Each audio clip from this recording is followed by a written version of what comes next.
Welcome back to the Black and Gold Report. We're still talking golf with head coach David Synan. Coach, well, let's talk about your season so far. We'll start with the women's team, which is currently ranked number 28 in the latest head-to-head rankings by golfstat.com, and you have 2 tournament victories already this season. Give us a progress report on your women's team and what you're looking for from them over the next 2 months or so. Well, yesterday was good. We finished 4th out of a strong field of 16, currently ranked 28th, which is pretty good. We're just trying to get better and better each tournament.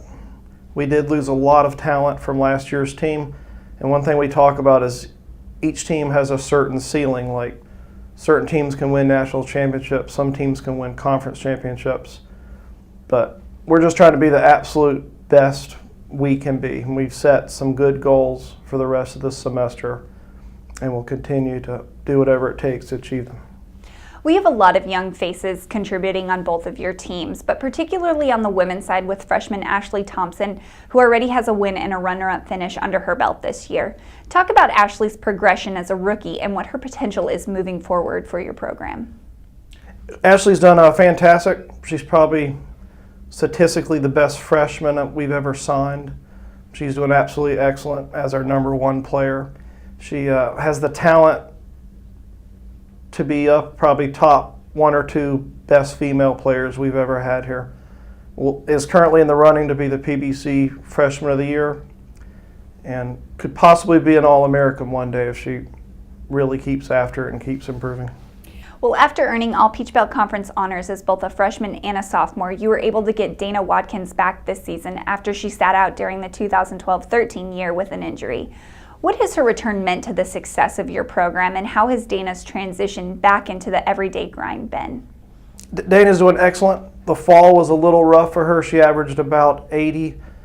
This semester, I believe she's broken 85 of 6 rounds. She's doing excellent. She's kind of our heart and soul of the team. She's very gritty, very, very competitive, and also, of course, very talented. When we get her, like she's been doing this semester, consistently breaking 80, it makes us very, very strong. Well, now on the men's side, the Braves have a tournament win as well, and most recently tied for first at the Richard Rendelman Invitational on Monday and Tuesday before falling in the playoffs.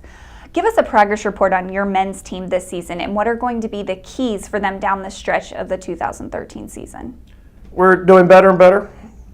How we play in March and April is more important than actually how we play in September, October.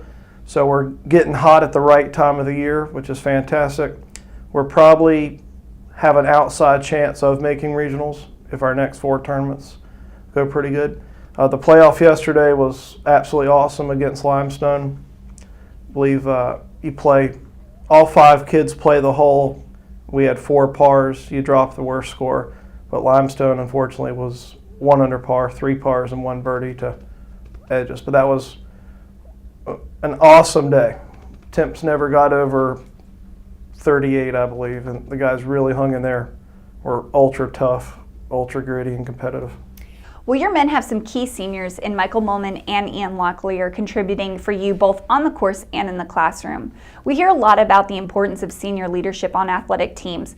What does senior leadership mean to a golf program, and what kinds of things do those two things do for younger kids in your program? Well, Ian and Mike have been fantastic leaders. Mike is a captain. Also with them too, we have Lewis Adams, who's a fantastic captain. But it's just, it's leading by example, which Ian and Mike have done a great job of. Obviously playing good golf, but also just being a strong leader. Like this past tournament, Mike struggled, but he was a fantastic motivating force, even though he didn't have his best tournament. Well, you were able to pick up 2 new women's golfers in the fall, in Amanda Levy and Savannah Thompson. Let's talk about those 2 players. So what are some of the strengths that you see, and how do you see them fitting in and contributing to your team next year? Well, they're like a lot of the players I recruit. I start with good character. They're good people. I know a lot of people that know them, never heard a bad word about either of them. Talent-wise, they're both good. They should probably compete for the 4 and 5 spot next year, and they're both excellent students. I believe they'll both be in the Honors College here at UNCP. All right, well, thank you, Coach, so much for being on the show with us today. And thank you for watching this week's edition of the Black and Gold Report. Until next week, go Braves.